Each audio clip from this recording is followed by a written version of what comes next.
तपाईले आफ्नो मोबाइलको स्क्रिनमा जुन नर्सरी देख्दै हुनुहुन्छ यो चाहिँ हेटौडाको कमाने 8 मा पर्दछ।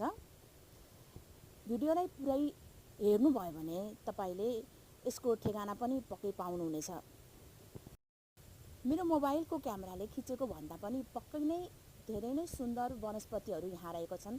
सजाइने फुलहरू अनि मौसमी फलफुल तरकारीहरू यहाँ प्रशस्त नै रहेका छन्। सस्तो र सुलभ मूल्यमा यहाँका बोट बिरुवाहरू पाइने गरिन्छ। तपाईका लागि यहाँबाट बोट बिरुवाहरू चाहिँ सशुल्क घरमै डेलिभरी पनि हुने गर्दछ यसै अटोमा। यहाँ माथि कौसीमा विभिन्न जातका फलफुलहरू फलिरहेका थिए। त्यहाँको अंगुरको स्वाद र लटरम्मै फलेको खुर्सानीले अझै पनि मेरो मन लोभ्याइरहेको छ।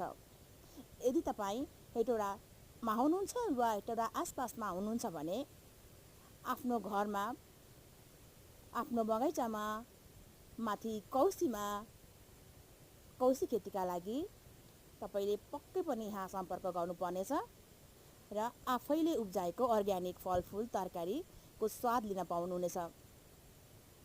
एकचोटि भ्रमण गर्नुहोला। धन्यवाद।